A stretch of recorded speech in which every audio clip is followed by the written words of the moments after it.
ब्राह्मणवाद विरोध। रामास्वामी ब्राह्मणवाद के विरोध थे। रामास्वामी की ब्राह्मणवादी विरोधी विचारधारा इस हद तक कट्टरपंथी थी कि एक गैर ब्राह्मण जो जाति व्यवस्था की अखंडता को बरकरार रखता था उसे ब्राह्मणवाद का समर्थक माना जाता था। रामास्वामी ने ब्राह्मणों और गैर ब्राह्मणों दोनों से ब्राह्मणवाद को बाहर निकालने का आह्वान किया। रामास्वामी ने कई अवसरों पर यह भी दावा किया कि जाति व्यवस्था को खत्म करने के लिए ब्राह्मणों को भगाना महत्वपूर्ण था। 1957 में उन्होंने एक से अधिक अवसरों पर ब्राह्मणों की हत्या और उनके घरों को जलाने का आह्वान किया। भारत के तत्कालीन प्रधानमंत्री जवाहरलाल नेहरू के कामराज को लिखने के लिए प्रेरित किया, जो उस समय मद्रास राज्य तमिलनाडु के मुख्यमंत्री थे।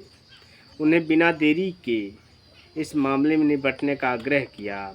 1973 में कराईकुडी में दिए गए भाषण में द्रविड़ राष्ट्रवादी द्वारा तमिल ब्राह्मणों को मारने का आह्वान आज भी 21वीं सदी में क्षेत्रीय दलों द्वारा दोहराया जाता है। उन्होंने कई नरसंहारक बयान दिए, जैसे कि अगर आपको सांप और ब्राह्मण दिखाई दे तो पहले ब्राह्मण को मारो।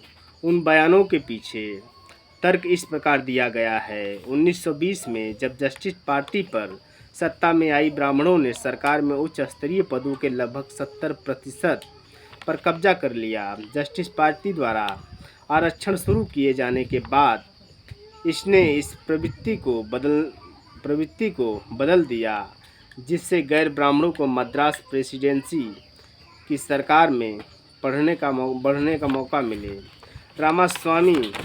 रामास्वामी ने सरकारी नौकरियों, न्यायपालिका और मद्रास विश्वविद्यालय पर ब्राह्मणों के वर्चस्व के असंतुलन के खिलाफ बात की, जो आबादी का केवल 3% थे। उन्होंने इस विचार को इस तथ्य के बावजूद जारी रखा कि 1930 के दशक तक कला और पेशेवर दोनों कॉलेजों में अधिकांश छात्र ब्राह्मण नहीं थे।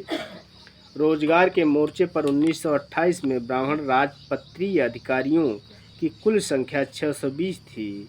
कुल मिलाकर लगभग 80,000 सरकारी कर्मचारियों में से लगभग 15,000 ब्राह्मण थे।